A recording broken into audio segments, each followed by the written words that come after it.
Essa doença, encefalite anti-NMDA, é conhecida entre os médicos apenas há 12 anos e ficou famosa agora entre o público leigo nos Estados Unidos quando a Netflix colocou no ar, nos Estados Unidos, um filme em que a personagem sofre dessa doença. Se chama Brain on Fire e ainda não foi apresentado no Brasil.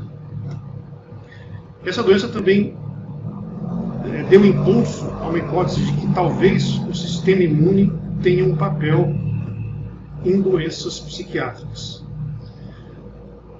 Ela, quando foi descrita a primeira vez, foi em mulheres jovens com tumor de ovário, teratoma ovariano, que desenvolviam, depois de um quadro semelhante a uma gripe, ao longo de algumas semanas, sintomas semelhantes aos de esquizofrenia, com delírios, alucinações, agitação.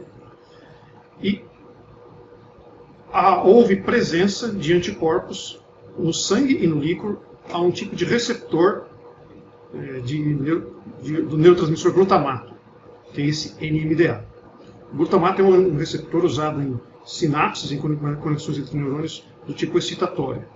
E quando se presume que o mecanismo da doença seja, ao se ligar ao receptor de glutamato, internaliza o receptor, reduz a excitação do glutamato sobre um neurotransmissor inibitório chamado GABA, e essa redução de GABA acaba, por sua vez, aumentando a atividade glutamatérgica e dando sintomas psiquiátricos.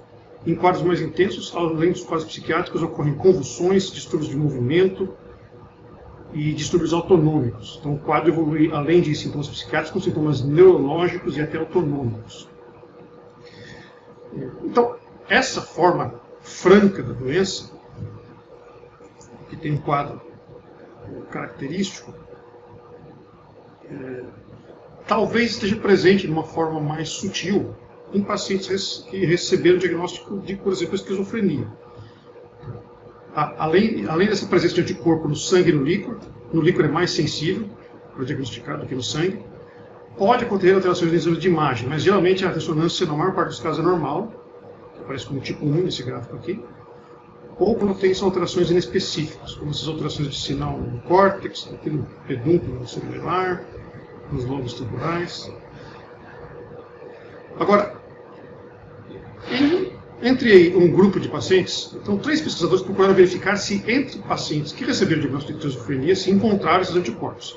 Então esse pesquisador Steiner, em 2013, entre 121 pacientes com esquizofrenia, encontrou anticorpos anti-NMDA em 12, ou seja, quase 10%.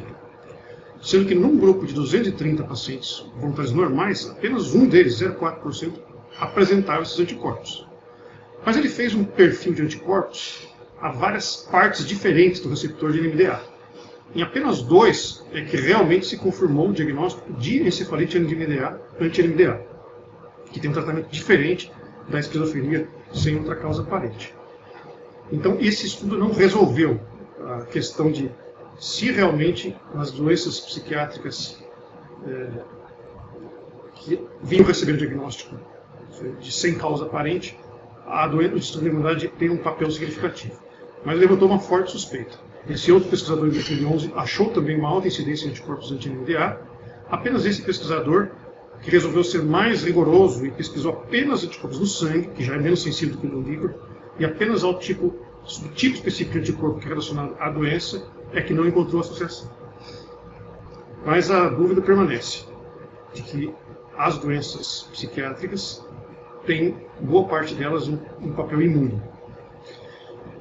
Isso não é novo. Esse prêmio Nobel de 1927, Julius Wagner-Jaurek, ganhou o prêmio Nobel porque ele inoculava malária em pacientes psiquiátricos. Em alguns casos, a malária induzida levou a melhora dos casos psiquiátricos. Ele matou alguns pacientes com isso, mas naquela época conseguiu algum sucesso e ganhou o prêmio Nobel.